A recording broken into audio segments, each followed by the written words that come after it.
Le Club Imo Radio J vous est présenté avec le concours de Helios Premium Immobilier, votre partenaire pour un investissement immobilier rentable et sécurisé au cœur de la Riviera Maya au Mexique. Helios Premium Immobilier par WhatsApp au +33 601 741 452. Radio J. Le Club Imo Radio J, Marc Ezrati. Bonjour à tous et bienvenue dans le Club Imo sur Radio J. Aujourd'hui, on s'éloigne un petit peu des murs d'habitation pour s'intéresser plutôt aux murs du commerce. Et pas n'importe lesquels, ceux des magasins de demain qui ne sont plus que seulement des espaces de vente, mais également des espaces d'expérience, d'émotion, voire d'engagement, de Monoprix à Leroy Merlin, en passant par la Foire Fouille, les enseignes redoublent d'audace pour réinventer l'expérience client. Nouvelles ambiances, personnalisation, services, technologie, design immersif. Pour décrypter ces mutations, j'ai le plaisir d'accueillir aujourd'hui David Bramy. Il est cofondateur du groupe Point de Vente et c'est un expert du rétal et fin observateur des métamorphoses du commerce. Bonjour David Bramy. Bonjour Marc. Et merci d'avoir accepté mon invitation sur Radio J. David, on a longtemps prédit la fin du magasin physique. Et pourtant, les enseignes, elles, réinvestissent massivement. Qu'est-ce qui s'est passé ? Et, tu sais, j'ai monté Point de Vente il y a 15 ans. Et depuis 15 ans, on a tout connu. On a connu les gilets jaunes, les attentats, les grèves, le Covid. Mm-hmm. Et pourtant, le commerce, il est encore là, il est résilient. On a eu un petit peu peur quand même après la Covid, après le confinement notamment. Mais à chaque fois, on a eu peur. Quand il y avait des manifs et des gilets jaunes qui étaient en train de tout casser dans les rues de Paris, les commerçants ont eu peur et avaient du mal à payer leur loyer. Mais le commerce, en fait, est résilient pour une raison. C'est le poumon des centres-villes. Donc en fait, c'est pas qu'une question d'économie, c'est une question de vie. La vie entière d'une ville passe par son centre-ville, en fait. Alors, on parle beaucoup et de plus en plus d'expérience client. Concrètement, qu'est-ce que ça veut dire aujourd'hui ? L'expérience client aujourd'hui, c'est quelque chose d'extrêmement important parce que il faut comprendre que les gens ne vont plus juste pour acheter une boutique, ils vont pour vivre un moment. Donc quand tu rentres dans une boutique aujourd'hui, si c'est juste un peu la boutique à l'ancienne où il n'y a pas de chemin pour le client et on ne peut pas le personnaliser, le client risque de ne pas revenir. Et il y a une deuxième critère à prendre en compte, c'est qu'aujourd'hui on a les réseaux sociaux. Et nous, on voit aussi que les réseaux sociaux ont un impact énorme sur le commerce. Ça change même carrément la donne. On a même des personnes qui se mettent dans des rues secondaires, voire des rues qui ne sont pas du tout commerçantes, et qui bombardent les réseaux sociaux. Deux, un bis ou deux. Ouais, voire trois. Et en fait, avec les réseaux sociaux, en fait, les gens viennent. C'est-à-dire que tu mets un très très beau produit en termes de communication et tu fais venir les gens. Donc c'est aussi une nouvelle façon de... C'est-à-dire qu'on n'est plus obligé maintenant de raisonner en emplacement un bis ou deux. Si, parce que tu as quand même le flux. Tu as quand même le flux, l'achalandage qui n'est pas négligeable. Mais il faut savoir que le commerce est en pleine métamorphose. Et aujourd'hui, on est en train de voir que cette métamorphose a lieu. Voilà. Est-ce que ces nouveaux concepts qui sont réservés aux grandes marques ou est-ce qu'elles sont aussi accessibles à toutes les enseignes ?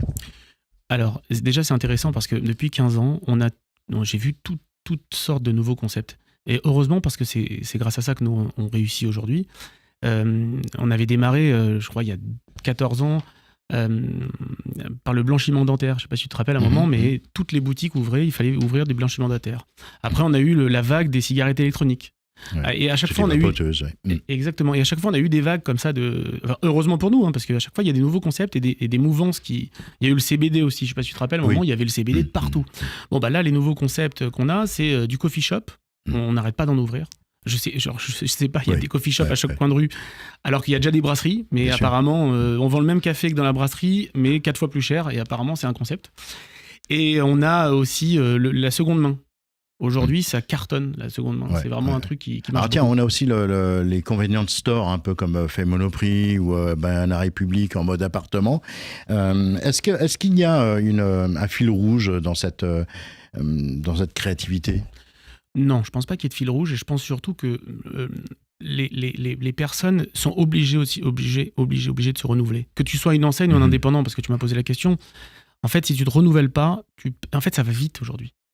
Tu sais, je disais ça il y a longtemps dans une émission de radio et je disais que quand, il y a 50 ans à peu près, quand un père ou un monsieur ouvrait une boutique, il prenait un temps fou déjà pour pouvoir faire son enseigne, en bois ou peu importe.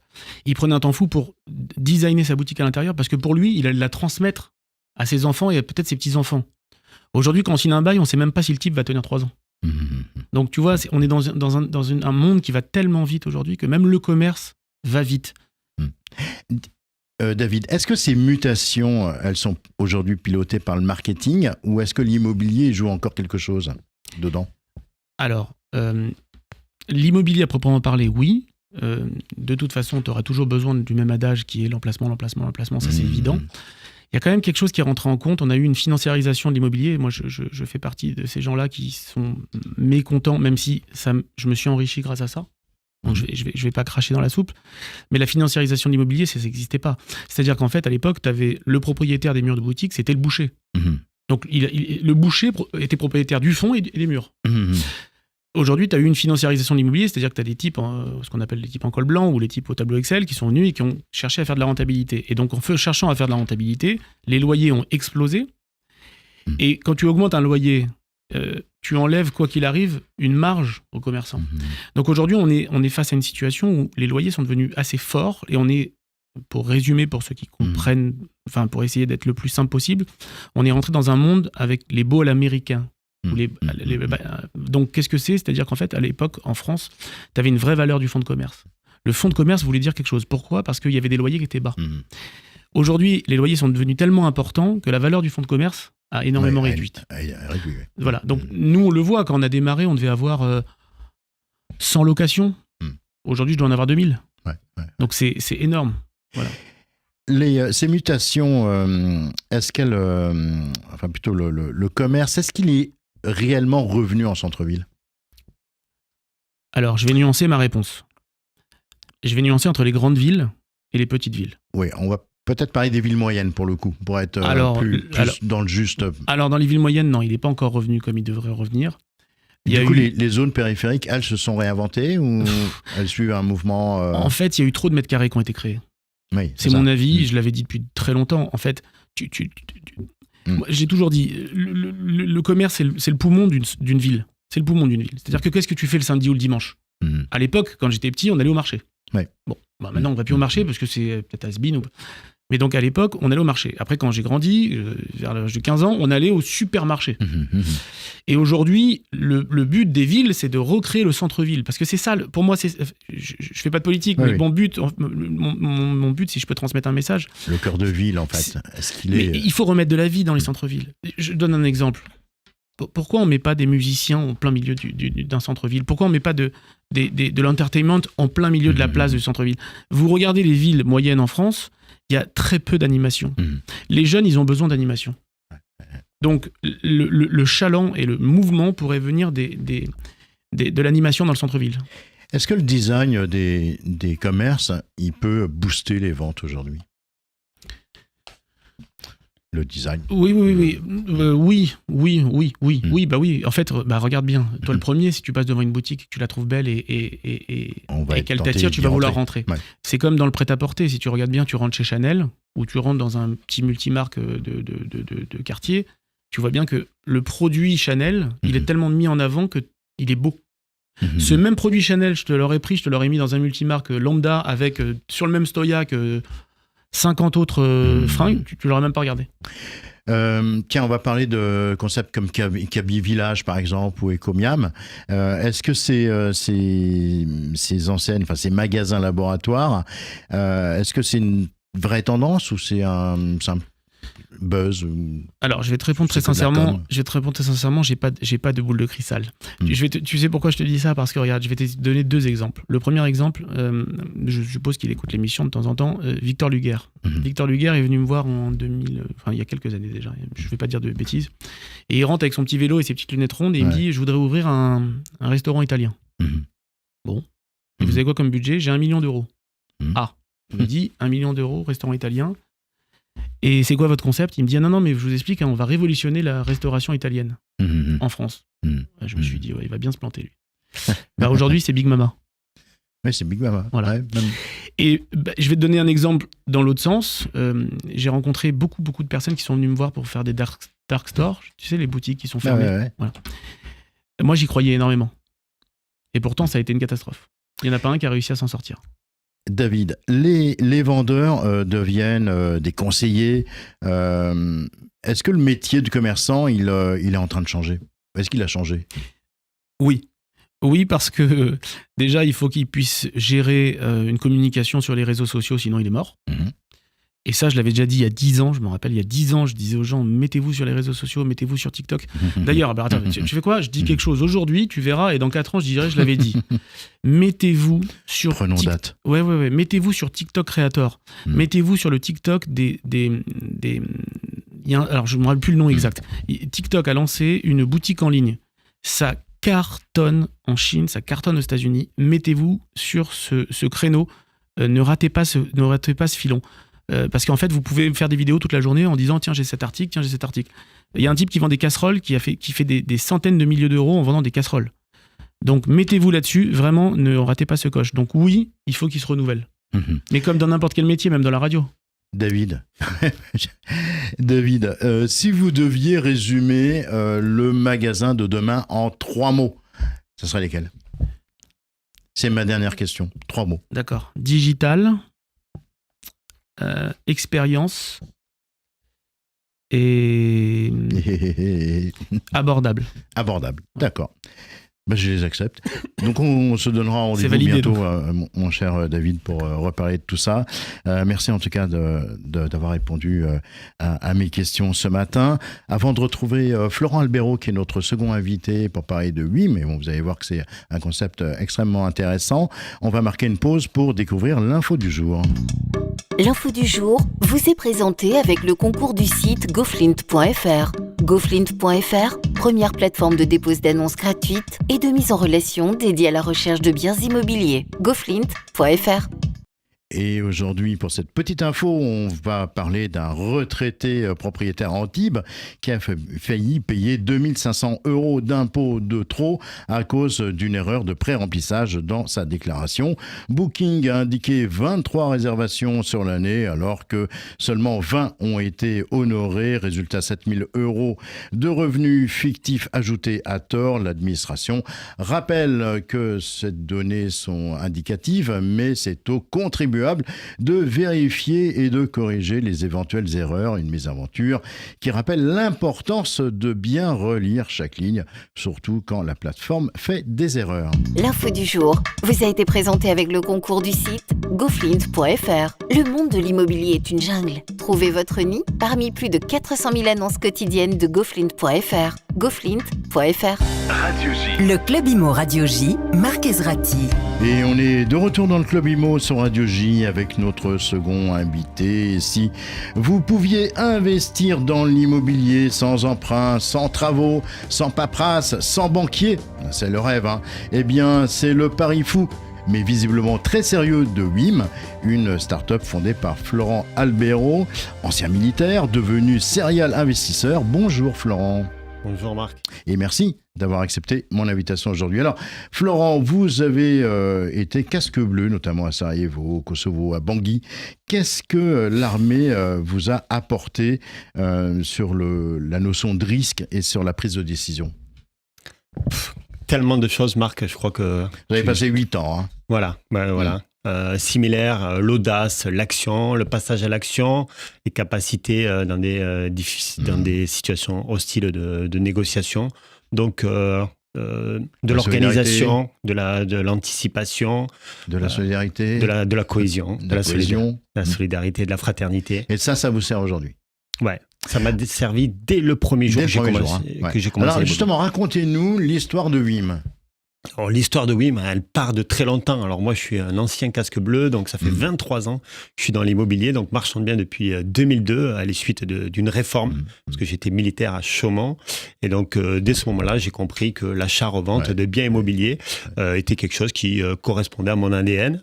Ouais. En 2007, j'ai testé ce format avec 5 collègues où chacun de mes associés sourcer, négocier des opérations sur des secteurs. Ça s'est pas trop mal passé. Après, il y a eu la crise de 2008. Et le 16 mars 2020, ça a été une évidence pour moi, puisque le jour du confinement, je me suis dit que dans mes 20 ans d'armée, j'avais 20 ans d'immobilier, j'avais réalisé déjà des opérations sans visiter. Ouais. et que j'étais le seul à pouvoir... Oui, vous en aviez réalisé à ce moment-là 300, hein. Aujourd'hui, opérations. Aujourd'hui, on est à peu près à 300 D'achat-vente, opérations depuis le c'est début. ça. Ouais. Alors, expliquez-nous simplement comment ça fonctionne en 3 temps. En 3 temps, oui, mais déjà, il faut faire partie de la communauté. Donc aujourd'hui, c'est plus de 430 entrepreneurs immobiliers qui nous ont rejoints.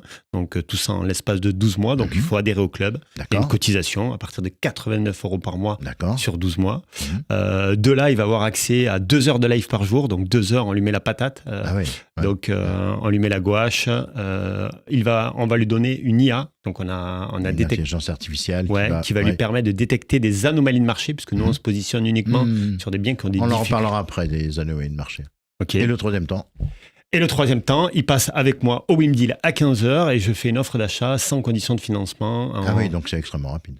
C'est rapide, c'est 48 heures en moyenne. Alors, vous avez évoqué ces anomalies de marché. Expliquez à ceux qui nous écoutent aujourd'hui sur Radio J, qu'est-ce que ça veut dire? Une C'est quoi anomalie... une Alors, anomalie de marché? Alors, une anomalie de marché, c'est très simple. On peut imaginer une cible. C'est des biens qui sont trop grands, trop chers, trop compliqués pour un particulier et trop petits pour un promoteur, aménageur foncier. Donc, nous, on se situe au milieu. C'est des biens qui, Oui, c'est des mal passoires, estimés ou mal estimés ou avec trop des grands. trop grands.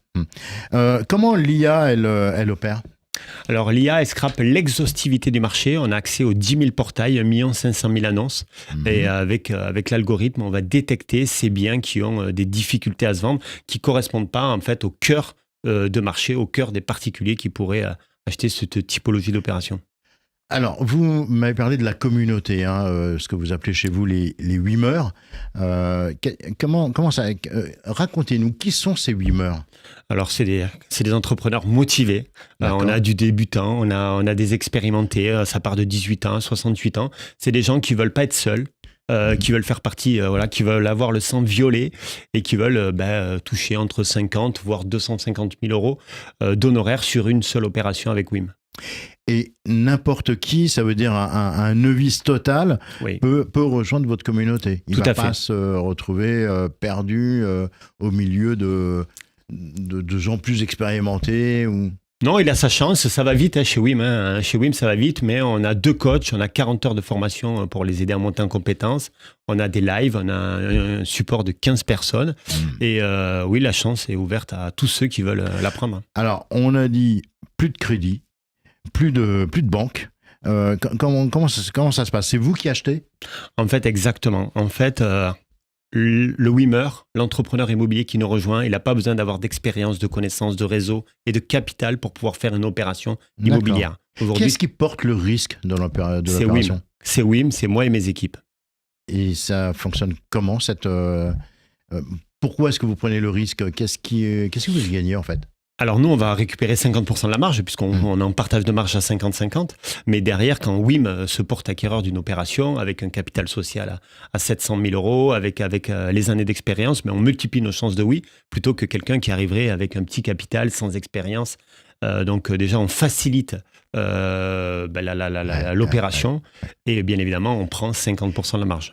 Et du coup, vous nous avez parlé de rapidité extrême, on l'a vu tout à l'heure. Recherche, valorisation, revente, en quelques semaines? Franchement, si on règle la problématique uniquement dans le repositionnement, donc division sans travaux, Ouais. on est capable de revendre entre 2 jours et 6 semaines. Ah oui, donc c'est vraiment très, très rapide. 20 à 30% de plus-value, c'est ce que j'ai lu. Comment expliquez-vous ces résultats? Alors ça, c'est la marge qu'on va aller chercher. Forcément, il y a un risque prix, puisqu'on va dépenser de l'argent avant d'acheter le bien, géomètre, architecte, études de sol. Et donc c'est une marge de 20 à 30% en fonction de l'emplacement, en fonction de tout ça. Et qu'est-ce qui va faire réussir les membres de votre communauté? Le passage à l'action, coachable.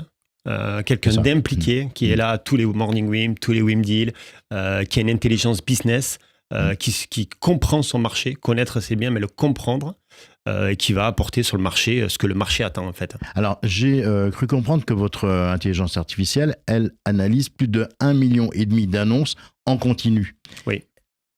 Qu'est-ce qu'on y apprend? Qu'est-ce qu'on y reprend? Toute la data. Qu'est-ce qu'on y apprend? Pardon. Alors, qu'est-ce qu'on y apprend? Déjà, ça va permettre à un Wimmer, dès le matin, en même temps qu'il boit son café, d'avoir 3 annonces. Tous les jours, 3 annonces, c'est 3 contacts, 3 humains derrière pour les aider à connaître leur marché, à faire du business avec eux. Ça va leur donner aussi une visibilité de l'état du bien, si ça fait 300 jours, 400 jours. Est-ce qu'il peut anticiper le prix de demain? Aujourd'hui, non, mais on y travaille, exactement. D'accord. Donc, on va avoir encore des évolutions, je suppose. Hein. Oui. Alors, vous avez levé plus d'1 million d'euros auprès de votre propre communauté. Oui. C'est bien ça. Ouais. Votre levée de fonds a été faite en interne. Ouais, excellent. Qu'est-ce que ça dit? Ça en dit que ils me mettent la pression, que c'est un bel indice de confiance d'avoir une communauté. On est parti en from scratch. On a levé 1 200 000 euros avec nos Wimmers qui nous font confiance. Donc, c'est une belle récompense. Est-ce que WIM, c'est un outil d'investissement, on l'a bien compris? C'est une plateforme collaborative d'immobilier rentable pour tous ceux qui veulent réaliser des opérations sans avoir de capital. Est-ce que c'est une alternative pour se créer une autre vie? Oui, on a certains qui ont changé de vie. On a un pilote d'avion chez Volotea qui est en double activité. On a un ébéniste. Donc, certains arrivent en double activité et repartent qu'avec WIM pour faire... Alors, on va revenir sur... C'est la dernière question, mais on va revenir sur ce qui intéresse ceux qui nous écoutent aujourd'hui. Combien ça coûte de rejoindre WIM? Vous l'avez dit tout à l'heure, mais répétez-le une nouvelle fois. Aujourd'hui, clairement, on veut atteindre 1000 Wimmers à la fin de l'année. Donc, on a une offre à 89 € par mois sur 12 mois pour tous ceux qui nous rejoignent. Et qu'est-ce qu'on peut espérer gagner? On peut espérer gagner 50% d'une marge. Aujourd'hui, c'est à peu près 70 000 € sur une opération pour un Wimmer. Merci beaucoup, Florent Albero, fondateur de WIM, pour cette conversation passionnante et pour nous avoir parlé de votre vision de cette nouvelle forme d'investissement immobilier. Votre site, c'est wim2im.com. Club, ouais. Non, .club. Club.com. WIIM.club. Club.com. Voilà. Merci beaucoup. Voilà, le Club IMO, c'est terminé pour aujourd'hui. Cette émission est disponible en podcast sur la page Radio J Mag de YouTube et désormais aussi sur la nouvelle chaîne 100% IMO de Radio J, accessible 24 h sur 24 et 7 jours sur 7 sur le site radioj.fr et sur l'application mobile Radio J. Moi, je vous retrouve demain, comme d'habitude, à 16h05. D'ici là, très belle fin de journée à toutes et à tous. Le Club IMO Radio J vous a été présenté par Helios Premium Immobilier. Avec une équipe française sur place d'Helios Premium Immobilier, investissez de manière rentable et sécurisée au cœur de la Riviera Maya, au Mexique. Helios Premium Immobilier. WhatsApp au +33 601 741 452.